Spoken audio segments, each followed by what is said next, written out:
Good morning to all. Myself Dr. Punita Prabhu, Professor, Department of Biotechnology from K.S.R. College of Technology. Today we are going to discuss about the topic 2D and 3D Pharmacophore Models, which is as a separate module of Bioinformatics and Rational Drug Designing. This Pharmacophore Models plays a major role in designing of the ligands, which are the very important topic for today's drug designing. As we all know that we are in pandemic situation, this drug designing plays a major role in developing of new outcomes from the models which are already developed in the library routines. So this drug discovery models is very important into nowadays for challenging and to overcome of the issues that are in the drug designing concept. So one of the models today we are going to discuss is the Pharmacophore, which is a Pharmacophore model, and Pharmacophore mapping is an abstract description to retrieve the molecular features that are necessary for a molecular recognization of a ligand biomolecular. So whenever we are going for a biomolecular interactions, the receptor and the ligand studies, interaction studies are very important. So once the receptor studies are overcome, we have to move for a ligand studies. That is ligand identification and ligand optimization, which are the major and one of the foremost topic in the steps of drug designing. So this for ligand optimization will be having that is millions and millions of ligands will be deposited in our library. To identify which are the libraries which are needed for our molecular structure, to get a better interactions, we have to go for a virtual screening and high throughput screening. For virtual screening or high throughput screening, this Pharmacophore model acts as a tool to identify the appropriate ligand which are needed for our study. So as per IUPAC, we all know that International Union for Pure and Applied Chemistry defines a pharmacophore to be an ensemble of steric and electronic features that is necessary to ensure the optimal supramolecular interactions. That means that interactions between the biomolecules. In terms of bonded interactions, that is covalent interactions will be taken place between the intermolecular. Those interactions are called as supramolecular interactions with a specific biological target and then a triggering biological response. A pharmacophore model explains how diverse ligands can be added or interacted with a common receptor. These pharmacophore models can be identified through the de novo ligands, that is MADWIT, synthesis ligands, and then a virtual screening for developing any new ligands. It may be based on two words. One is called the ligand-based identification or the structure-based identification. So Pharmacophore, what is the main importance of it? So we have seen the introduction of Pharmacophore. Now we are going to see what are the major importance to that. As we previously discussed, that is essential to understand the interaction between the receptor and the ligand. A Pharmacophore describes the framework of molecular features. What are the major features? What are the interactions? What are the two-dimensional interactions? What are the three-dimensional properties? Interactions will be taken place. That will be the vital for biological activity of an compound, specific compound. Define the important groups involved in binding and its relative position of the binding groups. Pharmacophores have played an important role in medicinal chemistry and small-based drug designing. Pharmacophore defined as a certain geometric arrangement, that is the skeleton arrangement or the geographical arrangement or the topological arrangement of the ligands to identify the biological response. And it is used, the major one is the active conformation of the molecule, and this is very important in drug designing and discovery. So what are the major pharmacophore features? So now in the previous session we have discussed what is pharmacophore. Now we are going to discuss about what are pharmacophore features. As a diagram represents, we are taken as a ligand. What are a ligand is that is a crystalline structure of the ligand is present, and what are the components of an ligand? It may be an acceptor, it may be a hydrogen bond donor, it may be an ionic or cationic, a hydrophobic or an aromatic. So these individual components of the ligands are called as pharmacophore features. So the typical pharmacophore features include, it may be hydrophobic, aromatic or the hydrogen bond.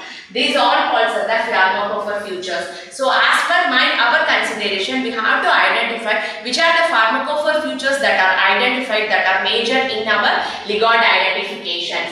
So this includes as an hydrophobic values and hydrogen bond vectors can also be designed, and it may be also described as a polar positive, polar negative or hydrophobic. So now we are moving to the next one.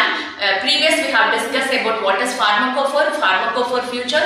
Now we are going to see the two different sections. One is called as the two-dimensional pharmacophore and second is called as the three-dimensional pharmacophore. In two-dimensional pharmacophore, we are going to describe about the skeleton connecting important binding group. As the diagram represents on the left hand side, we are going to see the two-dimensional diagram, and the other side we are going to see the three-dimensional where the geographical interactions or the covalent interactions are interacted. So this example shows you the 3D and 2D pharmacophore of the ligand MS275, which is an anti-cancerous ligand. In the diagram represent HBA, acceptor, donor, all those informations are given in the given structure.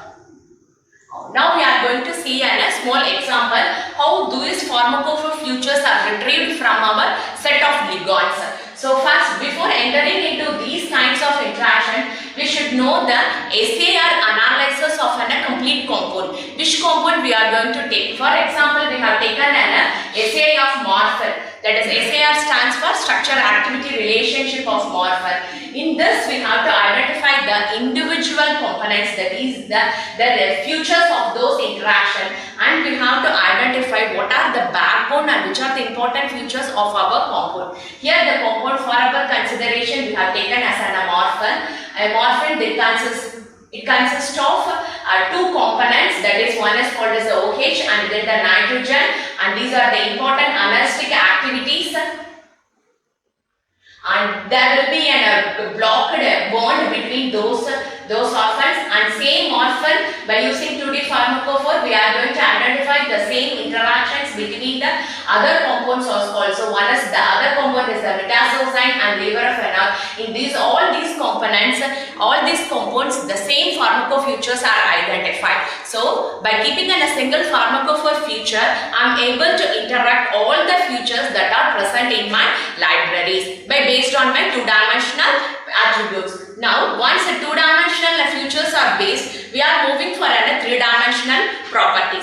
This three-dimensional properties activities tends to, that is, the interactions in terms of spatial relationship.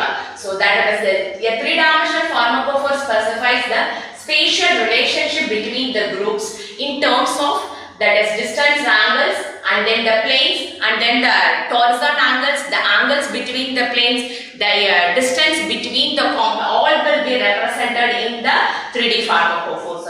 So this is a small example which we have taken for the 3D pharmacophore. One is a small example which was taken for Journal of Medicinal Chemistry. You can see these two aromatic rings and one tertiary nitrogen are interacted or with this compound. The 3D pharmacophore explains the three-dimensional ensembles of the compound, and then the chemical defined interactions of a ligand and its bioactive compound. In the diagram shows how the angle is formed, that is, alpha is formed between the future nitrogen and then the OH. And same like in another distribution, we are going to form the angle that is also the beta, which is placed in a different representation of the same compound. These all features are identified. Those features are called as three-dimensional pharmacophore features. Once you are capable of identifying the two-dimensional pharmacophore and three-dimensional, it may be vital role in identifying the libraries. So once the two-dimensional pharmacophores are identified, it may be activated into the system side. So once a system, the same structure is incorporated into the system, we are capable of identifying the angles, the distance between the features, and everything can be identified by the system that it is called as in silico analysis. Once a general pharmacophore, that is, the binding interactions may be in terms of hydrogen bonding acceptor, hydrogen bonding donor, van der Waals interactions, and then ionic interactions. So once the compound is identified, we are converting those important into a triangle formation that it is called as 3D pharmacophore. As per our example, we are having one oxygen and argon and then nitrogen.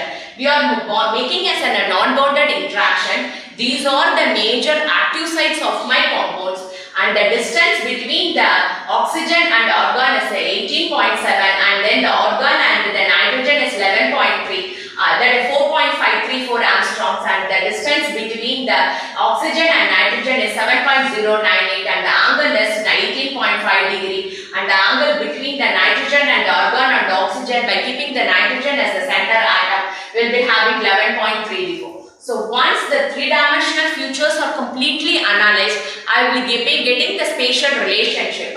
Then it can be moved for searching, and next we are moving, once the angles and the distance everything is confirmed, we are moving to the bonding type pharmacophore. What are those bonds that are present? It may be hydrogen acceptor, donor, or ionic or hydrophobic. Each and every one is individual, are identified, and then it can be moved for the searching spaces.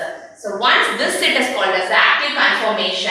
Once active conformation is identified, and it is used to identify the 3D pharmacophore. And this analysis is called as the conformational analysis, which is used to identify the possible conformations and their stabilities.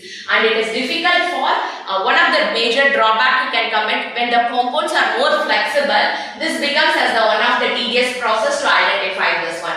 This example shows you the dopamine. Dopamine is considered of rotatable bonds and OH hydroxide groups, and I'm going for different versions of dopamine. Once the same bonding and same rotatable bonds are present in other groups also, I can form the skeleton and I can interrupt for the visual screening. And these are called as the locked bonds. Next, coming to the pharmacophore for target bindings. So the targets are identified. As coming to the receptor, once the lock and key model is identified, we can identify the caveat of the receptor. Once the caveat of the receptor is identified, the binding components can be identified. We can make us a spatial relationship. From these relationships, we can go for the ligand binding.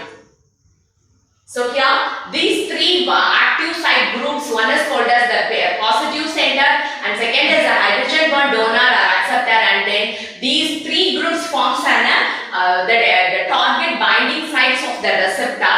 Once these receptors are identified, I can make it as a triangle, as a model, and these model can be searched in with my ligands. This is called as the Pharmacophore model. Once the pharmacophore triangles are made, and these triangles for dopamine is given in the example, you can see this is the final. In the previous we have taken as a dopamine as a triangle. These dopamines is considered, and we can made as a lost as a complete pharmacophore model for the dopamine. In the diagram which shows as a summarize, we are going to see that once the pharmacophore features is identified, then it is moved to identify the what are the pharmacophore features it is identified from the libraries. Once these libraries are identified, we are going for the spatial relationship. Once it is identified, next we are going for the exclusion spheres, all the covalent interactions, everything is introduced. Now my pharmacophore model is ready for searching for a new ligand in my database as a key component. Thank you.